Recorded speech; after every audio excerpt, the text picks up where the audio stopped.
बिस्मिल्लाहिर्रहमानिर्रहीम। अस्सलामु अलैकुम वरहमतुल्लाहि वबरकातुहू। आबिद राजा चैनल की तरफ से आज मैं अपने दोस्तों को आसान सदका, इस पर रसूल अल्लाह सल्लल्लाहु अलैहि वसल्लम ने क्या फरमाया वो बताऊंगा। इससे पहले अपने दोस्तों से गुजारिश करूंगा कि अगर मेरे चैनल को अभी तक सब्सक्राइब नहीं किया तो ज़रूर कर लें ताकि डेली आप तक अच्छी अच्छी वीडियो पहुँच सके। तो स्टार्ट करते हैं आज का लेसन। बिस्मिल्लाहिर्रहमानिर्रहीम।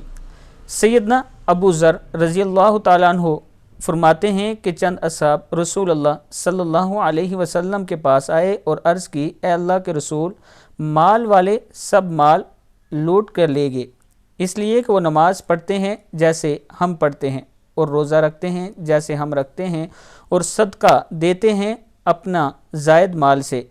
आप सल्लल्लाहु अलैहि वसल्लम ने फरमाया, तुम्हारे लिए भी तो अल्लाह ने सदक़े का सामान कर दिया है कि हर तस्बीह सदका है, और हर तकबीर सदका है, और हर तमहीद सदका है, और हर बार ला इलाहा इल्लल्लाह कहना सदका है, और अच्छी बात सिखाना सदका है, और बुरी बात से रोकना सदका है, और हर शख्स के बदन के टुकड़े में सदका है। लोगों ने अर्ज़ की कि या रसूल अल्लाह सल्लल्लाहु अलैहि वसल्लम, हम में से कोई शख्स अपने बदन से अपनी शहवत को निकाल सकता है, यानी अपनी बीवी से सोबत करता है, तो क्या इसमें सवाब है? आप सल्लल्लाहु अलैहि वसल्लम ने फरमाया, क्यों नहीं, देखो तो अगर इसे हराम में सर्फ कर ले तो वबाल हुआ कि नहीं। इस तरह जब हलाल में सर्फ करते हैं तो सवाब होता है। सही मुस्लिम की हदीस के आप देख सकते हैं।